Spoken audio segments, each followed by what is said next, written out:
for it. All right, then. Let's move straight to our next conversation. The rich, they say, also cry. Power outages and disruptions appear to be taking a toll on the ordinary and highly placed Nigerians. The continuous disruption of electricity supply to some parts of Abuja has been traced to activities of vandals. According to the General Manager of Public Affairs at the Transmission Company of Nigeria, TCN, in Didumba, vandalism of power infrastructure which affected supply of electricity to Maitama, Wuse, Garki, Jabi, Life Camp, Asokoro, Otako, Mabushi and others was carried out by unknown persons around the Millennium Park. While decrying incessant vandalism of power cables across the country, Mba said a team of engineers was sent to the site to ensure quick restoration of power in the affected areas. Now let's bring you the story. Theft and vandalism of transformers as well as power line cables are twin problems facing the nation's electricity sector. In recent times, these acts have become a recurring incident, leading to power outages and loss of revenues to businesses which rely on electricity. The latest vandalism has thrown many parts of the nation's capital into darkness. The Transmission Company of Nigeria, TCN, confirms the incident. Its 132 kV transmission line and underground cables, which take power to central area and environs, were vandalized. Residents of Maitama, Wuse, Jabi, Life Camp, Asokoro, Otako, and Mabushi are without power supply. TVC News went around the affected areas to feel the pulse of the people. Here in Papi, adjacent the High-Bro Maitama, business owners like David Abaniwo are mostly affected. His business relies heavily on electricity, but it is now grounded because his generating set as an alternative to public electricity is faulty. His workers now take some sit idle and even have enough time to nap. He tells me the losses are unquantifiable. When we recharge meter for like maybe 10,000, it will take us like 2 weeks. But with everyday spending of 20,000 naira, then we're not enjoying it. We're not gaining anything. And we have staff to pay. Other petty traders want an end to perennial vandalism of government assets. Let there be security in everywhere, in all the areas. Let there be a tight security so that all these things will stop, because by cutting the cables is not properly at all. At Life Camp, homeowners and other residents want the authorities to put more security measures in place to safeguard government facilities. I had to dry my meats under the sun, roast it and dry it, and all the other food items. You know, things are going bad, and the high cost of fuel, it's not funny. This thing has been spoiling things from fridge. We cannot be able to pump water. Even to charge phone safe, it's so hard. The lack of these lights may contribute a lot to spoil all these perishable items in the fridge. It will affect us. Prince Will Okori has vast knowledge of Nigeria's power sector. Mr. Okori blames the recurring acts of vandalism and theft of public assets on the government. He says these criminal acts have become one too many, which should be nipped in the bud. He calls for more citizens' engagement to halt the increasing spate of theft and vandalism. Who is monitoring the transmission lines?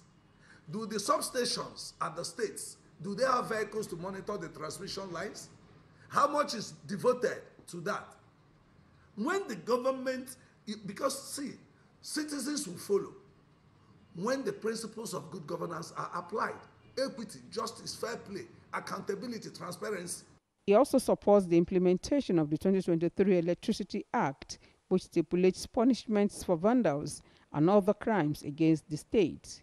Homes and businesses are counting their losses as government continues to do all within its reach to ensure that electricity is restored across affected parts of the nation's capital. But more importantly, citizens are calling for an end to perennial vandalism of government assets. TVC News, Abuja. All right, very, very embarrassing one. But we'll come back to discuss on this right after this break. Don't go anywhere. Still Journalist Hangout.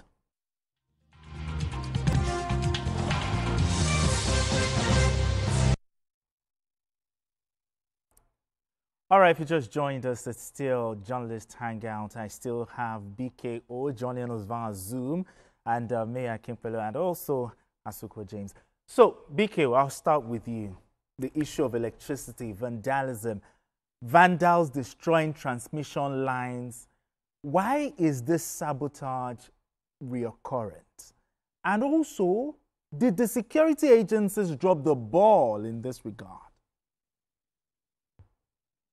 I think that the solution lies in vigilance on the part of not just the security operatives, but we Nigerians. We Nigerians have a duty to protect national assets from intentional damage or destruction for the purpose of making money. It's a big problem now in our country, and this is not limited to power infrastructure. Manholes on our roads are being vandalized, and they will leave that gaping hole, which can lead to accidents and even loss of lives. I saw a video of a young girl who fell into one of the manholes, and it took mighty effort to bring her out alive. Across Lagos, they are vandalizing manholes, stealing their covers. Even in our former office, there's the junction that leads, that T junction that leads to the express. They kept taking those heavy metals away. The people maintaining the road will come replace those metals. Today, what they have done is to now lay concrete in that area. Because what is the point? You replace the metals, these people will come and take them away. I was driving to Zaria. I was on my way to Zaria for an assignment. They showed me a bridge, one of the bridges along the road to Zaria, where these vandals had taken away heavy metals from the expansion joints of the bridge. Now the integrity of the bridge is compromised.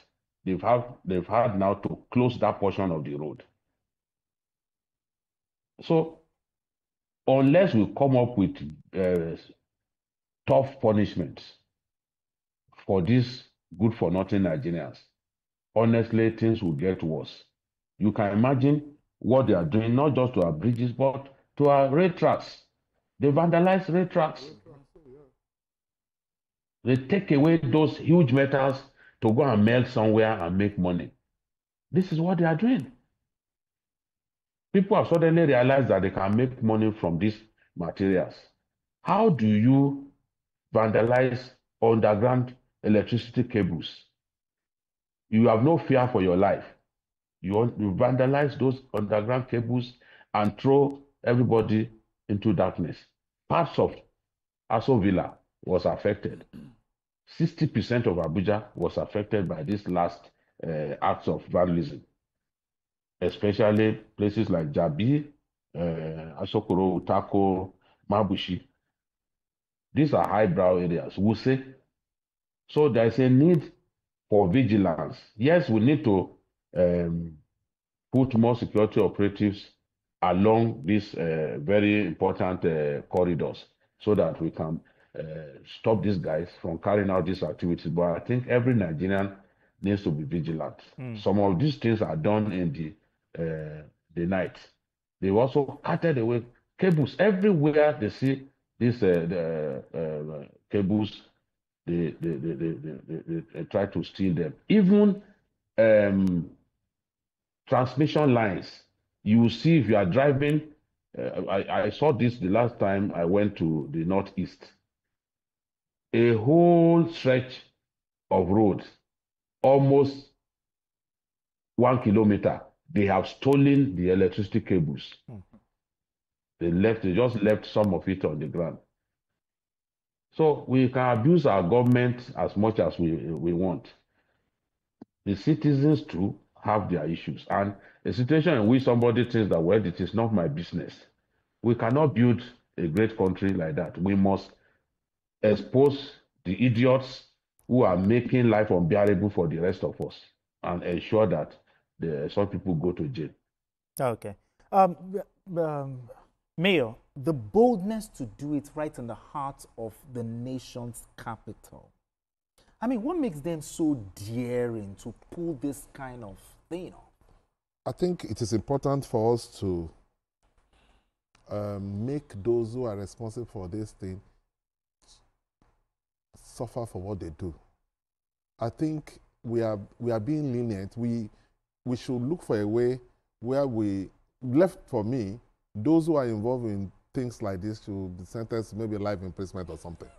Because they not only the economic situation of things, the economic sabotage that they are involved in is also the after effects within the community. Yeah, exactly. But having said that, I'm embarrassed that something like that could happen, because we're not talking of one far-flung place where you will say that it's not possible to be able to reach that. For them to be able to do that in the heart of Abuja means that some people are not doing their jobs.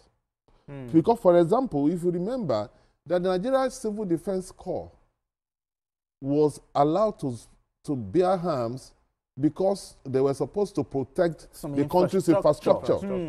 That is the reason why they were allowed to bear arms. So I expect them to be able to protect our pipelines, to be able to protect our transmission lines and things like that. That is the only job that I think civil defense will do. Apart from that, what would they do? So if they cannot protect power lines within Abuja or transmitting stations within Abuja, then why are they bearing arms? So we should also look at that while we are looking at the Nigerians who we should find a way of punishing them for what they do, and for everybody to be careful, to be careful to make sure that these people amongst us that are putting us in this mess don't get away with it. We should also look at agency of governments that are supposed to do their job, to also protect those people. They are not doing their jobs. The members of the Nigerian Civil Defense Corps are now doing what is expected of them, because I know that before they don't used to bear arms. But at the time, they now allow them to bear arms because they said, okay, they will be in charge of protecting infrastructure. And this is a critical infrastructure that they've not done that. If people can sabotage the station that powers the villa, then what are we talking about? Do you think so that means do you think that should roll? So I think so. I think so, because some people have not done their jobs. Because what they are saying is that a foreign entity who wants to sabotage this country can do so many things. If it is so easy for some criminals to put the entire or the majority of Abuja in darkness, including the seat of government, then somebody somewhere is not doing his job. How can we make sure that this thing does not repeat itself? What kind of measures do you think we should put in place? He has talked about the security. BK also talked about we as a people also collective responsibility to also watch.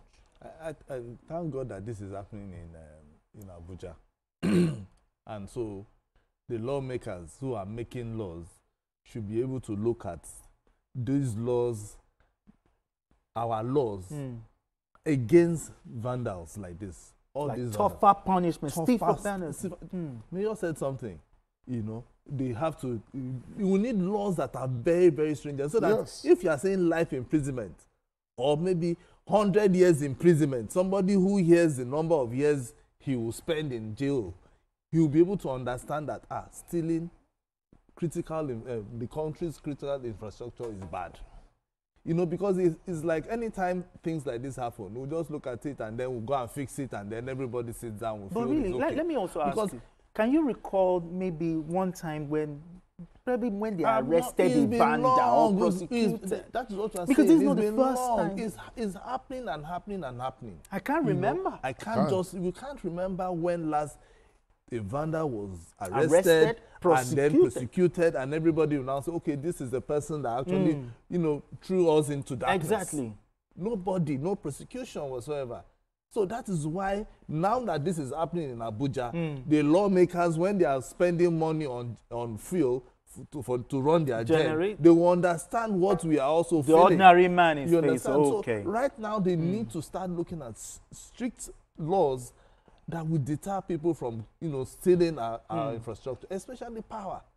You understand? Because I see no reason the whole of Abuja, Wuse is in darkness, Maitama is in darkness, Jabi is in darkness, some parts of the villa is in darkness. That's embarrassing. It's super embarrassing. That's embarrassing. So it's just like saying Washington, D.C. That's embarrassing. The White House is in darkness. So you support that head should roll based on the people that are supposed to This is not about TCN releasing a statement. This is, for me, if I'm the president, tomorrow, all the ministers, all those who are involved in making sure that this particular infrastructure is being protected and everything that is around it, they need to come and tell me what happened. Because the NSCDC, they are supposed to be protecting this infrastructure. Okay. Perhaps maybe somebody, because this is not the first time the Shiroro Ketampe transmission line was, attacked.